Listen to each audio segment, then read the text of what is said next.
Hello students, welcome to today's edition of our online classes on law of contract.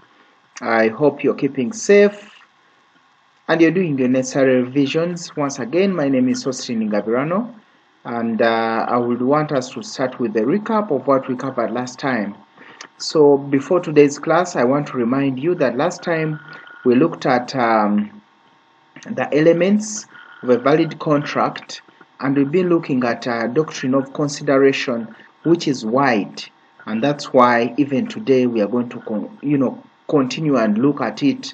Last time we looked at the rules that govern consideration, including the rules of sufficiency versus adequacy, the rule that consideration must move from the promisee to the promisor, and many other rules.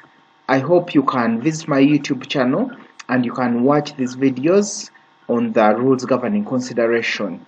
And before we took leave of the class last time, we considered the elements, we looked at circumstances where performing of certain duties or certain acts may not amount to a good consideration, and that will be our starting point for the day today.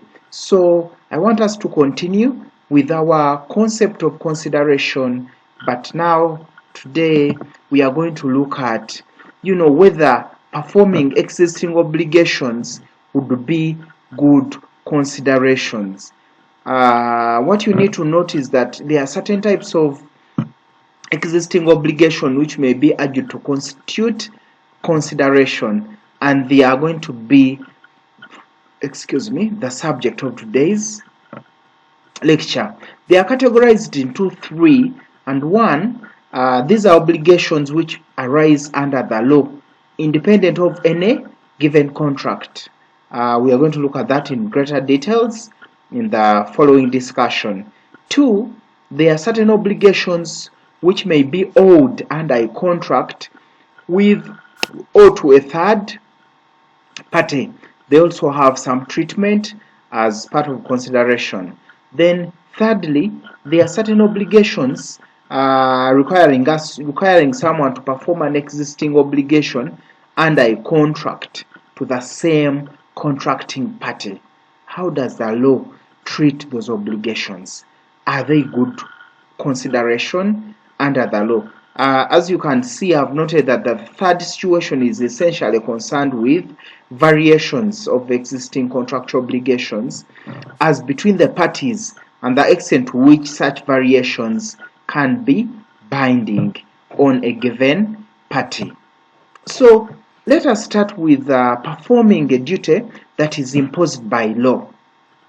Now, ordinarily, I know your law students probably in first year, you may be in another year, but you should know by now that if you perform something that is imposed on you by law, as a general rule, that cannot be good consideration, because you have a legal duty to do that particular act, so it wouldn't be good consideration.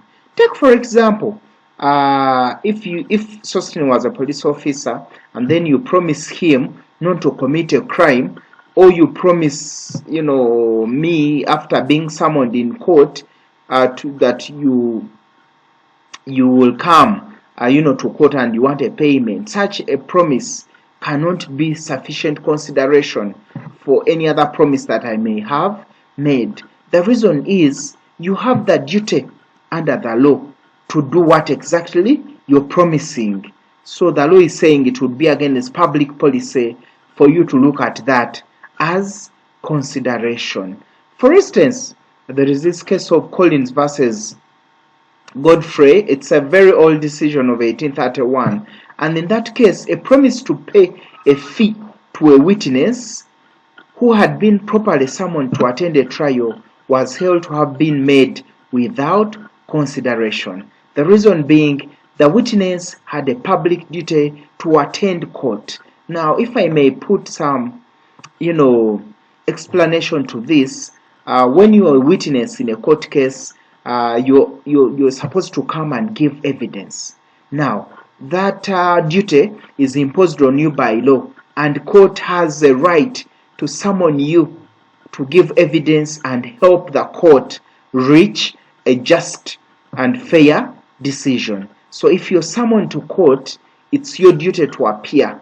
So if I made a promise, if you want to use that summon as a consideration to, for any other promise, then that consideration will not be binding.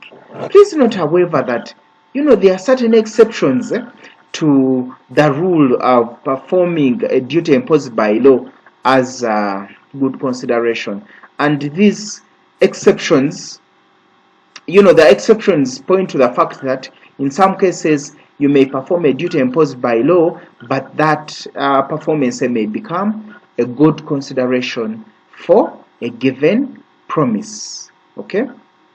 And one of those exceptions is that if a person does or promises to do more than he is required to do by law, then he's providing some good consideration. There is a case of Glassbrook Brothers versus Glamorgan County Council, 1925. In that case, the council, as a police authority on the insistence of a colliery owner and in return for a promise of payment, provided protection over and above that which was required by law. And in that case, it was held that they had provided consideration for the promise to pay, because you may have, let me say, give an example. A police officer has a duty to protect you, but they may not have a duty to protect you, let me say, to guard at your gate, or you have a function. Let me say you have a birthday party and your friends are coming over and you want the policeman to come and give extra security to your guests, their belongings. They may be cars and any other things. Now, in doing that, you may be imposing a duty more than what the policeman is, more than what is imposed on a policeman under the law. So in such a case, the exception is saying that then the policeman will be entitled to extra pay.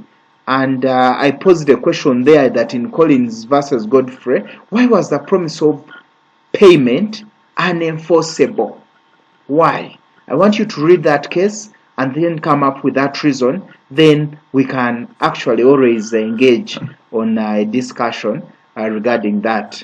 In Ward versus Byham, the father of an illegitimate child, this can be a child. When we say that someone is illegitimate, a child, then it means that probably the child was produced out of wedlock and all that. Although under our family laws, we've since, done away with the use of the word illegitimate. So children are children. So in that case, an illegitimate child promised to pay. Rather, a father of an illegitimate child promised to pay the mother an allowance of £1 per week if she proved that the child was well looked after and happy. Please note, well looked after and happy. The court in that case held that the mother was entitled to enforce the promise because in undertaking to see that the child was well and looked after and happy, she was doing more than her legal obligation. Of course, under the law, parents have an obligation to look after their children. If you neglect your child, and the definition of a child is a person below the age of 18, at least by the definition under our Constitution and the Children Act. So your parents have a duty to look after you, care for you, at least until when you are 18. And in that case, they say that where the father of this illegitimate child had placed an obligation that the mother would look after the child and make sure that the child was happy and well looked after, court say that that was good consideration. And Lord Denning, however, based his decision on the ground that the mother provided consideration by performing her legal duty to maintain this given child. Do you think that was a good decision? Please read it and we can always engage and discuss it further. But that was a holding that in some cases you may perform a duty imposed by law, but because that duty is over and above what is anticipated, then we can hold it. We can hold that what you performed is actually good consideration. And I again pose another question, that in Ward versus Byham, why was the father's promise enforceable? For you to be able to give me the rationale why the father's promise was enforceable, you must read the case, okay? Or read a case book which gives you better details. The reason I said this, or the reason I encourage you to always read these textbooks, they will give you a better understanding. What I'm giving you is just 10% of what you need to learn and know. So I want us to look at now, obligations which are owed under a contract to a third party. That's a second one. We've looked at the first one, which were obligations, that are imposed on you by law, imposed on a party by law. Now we want to look at obligations that are owed under a contract with a third party. Now, in this second type of situation, which regards the performance of a promise to perform an existing obligation owed under a contract with a third party, the position of the law is much straightforward. It doesn't, it doesn't have a lot of complications. So the courts in this case have consistently taken the view that this can provide good consideration for fresh promise whenever there is a third party. You remember at the beginning of our online series, I talked about the doctrine of privity, and I promised that we are going to look at it, and now it's coming back, that sometimes you may make a promise, a contract to provide an existing duty, the obligation, but to a third party, and the third party is that person who is not a party to a contract. And the Privy Council has confirmed this in the case of Pao On versus Lao Ye Long, 1980. Remember, we looked at this case when we are considering past consideration, and it gives you the exceptions under which past consideration may be good consideration. We had agreed that you will read this case, so I hope you've read it, and you should be able to point out those requirements for as to when past consideration may be good consideration. But for today's class, it was held in that case that the promise to perform an existing obligation owed to a third party can actually constitute good consideration. Why? Because remember that the third party is not party to the contract. So it means that you performing a promise owed to a third party under a contract may actually become a good promise for any other promise that might have been made under this. But again, I invite you to read that case so that you can understand that concept. Now, I want us to move on and look at the third one. We've talked about three classifications, and the third one is where you perform obligations that are existing under a contract, but those obligations are existing to the same contracting party. When does this happen? This happens where there is a variation to an existing contractual obligation between contracting parties, and this is very difficult to employ as consideration. As you're going to see, it poses so many challenges when you want to apply this particular concept as consideration. So we need to look at these different scenarios in turn on how this whole concept is applied. The first one is where a party performs an existing obligation, let me say under a contract, okay? And under that, the general rule is that the general rule in relation to the variation of existing obligation can be seen in the case of Styrick versus Myrick. Please note, this is a must read. Styrick versus Myrick. I will provide some insights into this case. So under that case of Styrick versus Myrick, it established the principle that the performance of an existing contractual obligation could never be good consideration for a fresh promise. So to pay more in this case from the person to whom the obligation was owed could not be good consideration. In Cyric versus Myrick, if I may look into the brief facts, in that case the captain promised the rest of the crew extra wages if they would sail the ship back home after two sailors had deserted. In the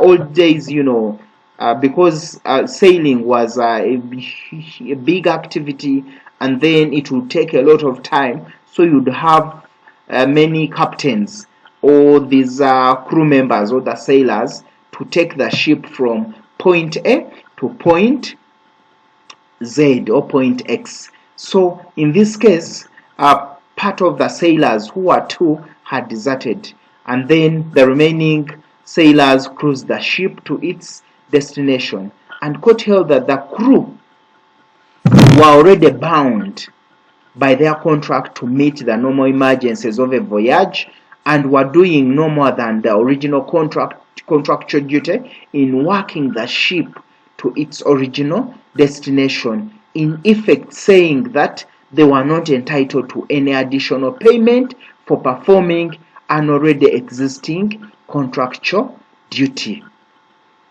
However, where the promisor performs more than he had originally promised, then there can be consideration.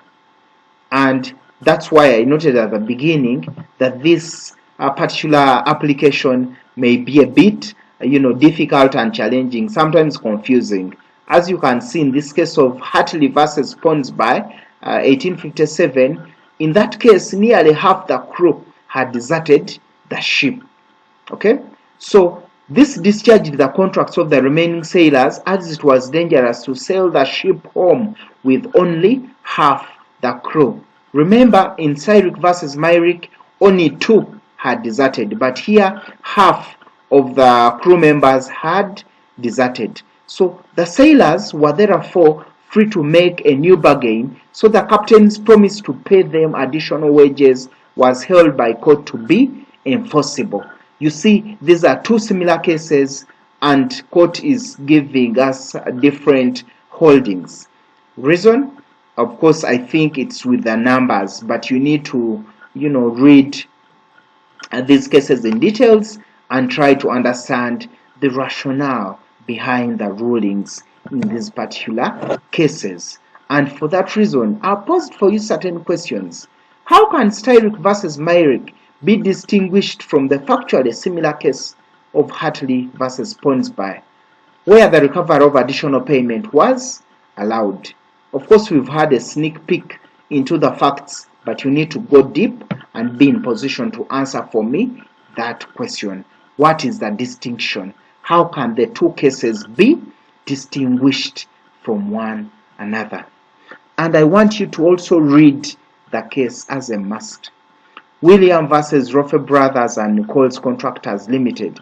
It's a pretty recent decision, by all means, in 1991. And when you're reading out that case, I want you to look out for the concept of practical benefit, and specifically try to look for the decision of Gladwell LJ, Lord Justice Gladwell, in that case, where he coins the doctrine of practical benefit.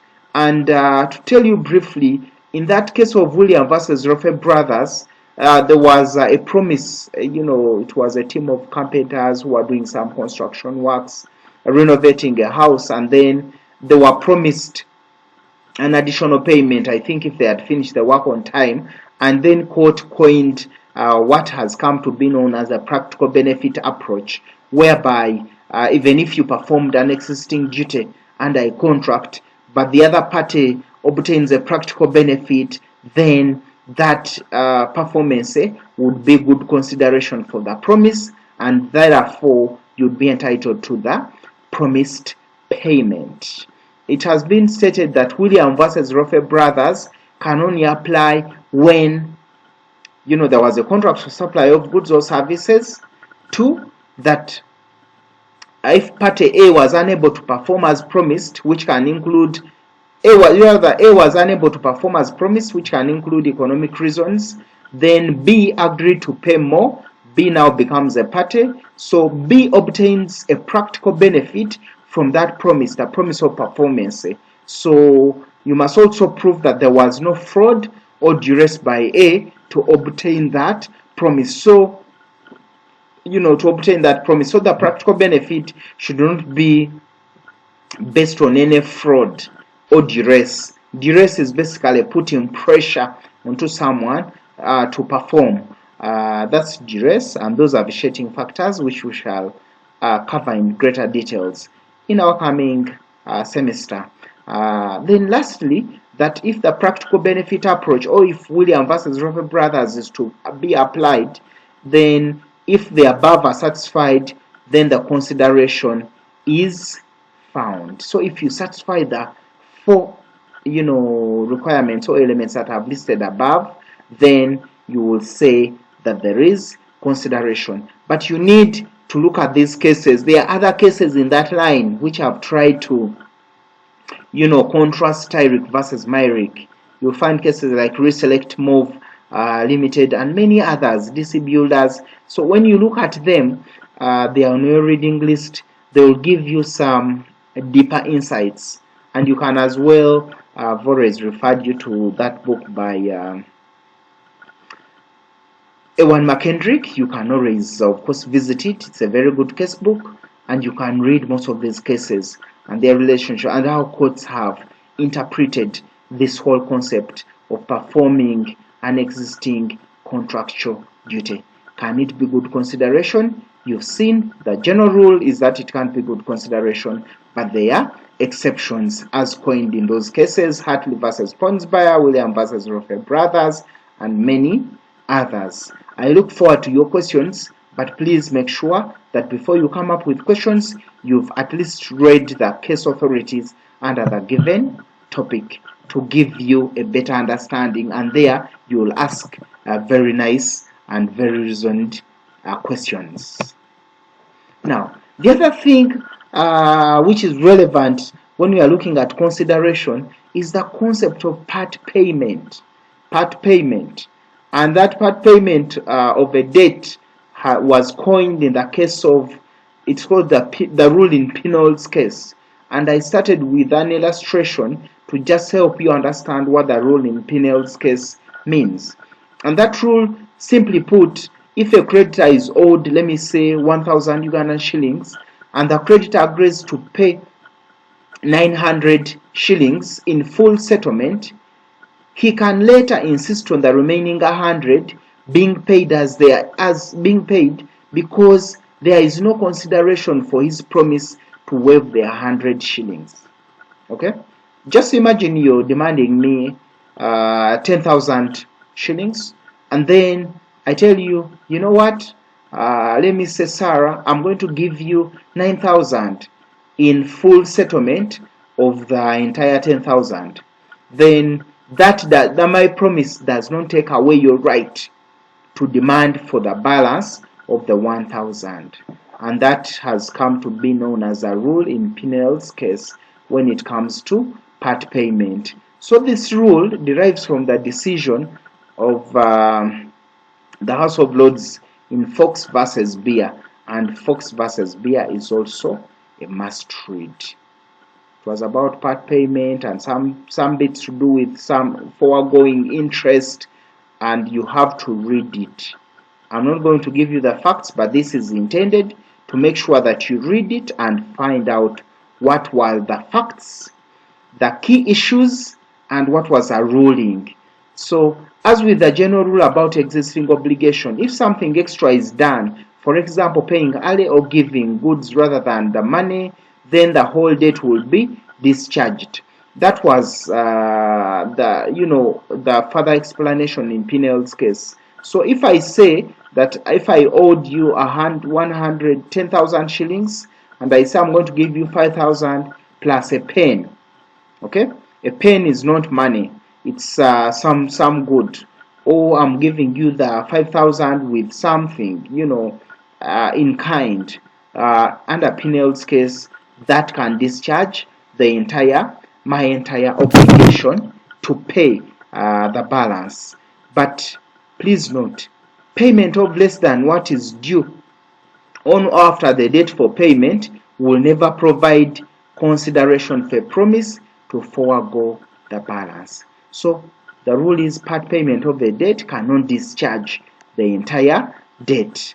And in the case of Fox versus Beer, which I've told you must read in greater details, the House of Lords held with some reluctance that the implications of the rule in Pinel's case was that Mrs.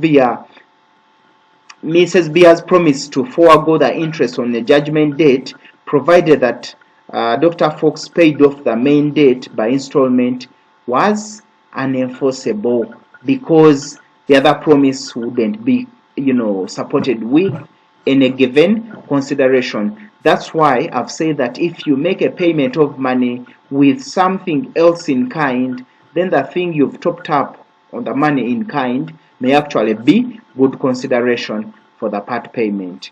So I will take leave of that at that. So this common law rule has been regarded with some disfavor, of course, as you will see if you read that it has some it might cause some injustices.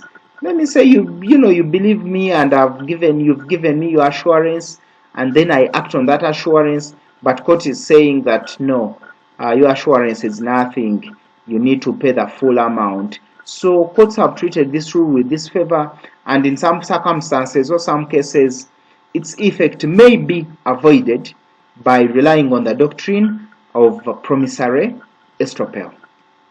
And the doctrine of promissory estoppel will be looked at later on during the course of this semester, but I can tell you briefly that under promissory estoppel, a person, if you gave me a promise, and I acted on that promise to my detriment, then under equity we say it would be unjust for you not to be forced to actually enforce or go on with the promise you had made, to which I acted on to my own detriment. We shall look at this doctrine later on during the course of the semester. So as I sum up on the doctrine of consideration, these are the key points you need to take home. That one, the doctrine of consideration is the means by which courts decide whether promises are enforceable. Remember at the beginning I talked about consideration being the badge of enforceability. I think it still rings in your ears. Two, that it generally requires the provision of some benefit to the promisor or some detriment to the promisee or both. Remember our definition under Curie versus Misa under Contract Act. That's what I'm pointing out to. Thirdly, that the value of the consideration is irrelevant. This is in line with the rule of consideration must be sufficient but need not to be adequate. There are quite a number of decisions on that, and the leading one is Chappell versus Nesso Company. I requested you to read that. Next is that the performance of an existing obligation will generally not amount to good consideration unless the obligation is under a contract with a third party or the promisee does more than the existing obligation requires. We've just covered these when we looked at performing existing obligation. Can it be good consideration? That is the summary of what you need to pick up.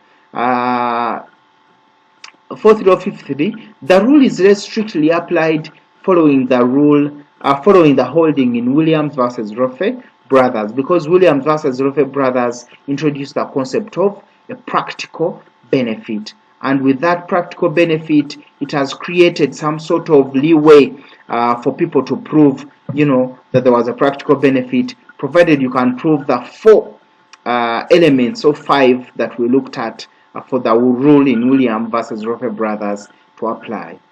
Next is that part payment of the debt can never in itself be good consideration for a promise to discharge the entire debt or the balance. The rule in Pinel's case and the discussion of Fox versus Beer is very instrumental in you understanding that. Lastly, consideration must not be passed unless it was requested, was done in the mutual expectation of payment, or is otherwise valid as consideration. You remember the exceptions under the case of Pao-Un versus Lao Leong, which were considered under the concept of past consideration. So that is the summary. That is the summary of what you need to know under consideration. This was a short video because we had covered most of the elements under this topic. So I look forward to meeting you next in our next series, which will be on capacity to contract. It was a pleasure having you. As usual, please keep safe. If you're in a public place, always put on your mask, and remember to wash your hands regularly to avoid or prevent the spread of COVID-19. It was a pleasure having you. Bye-bye for now. See you soon.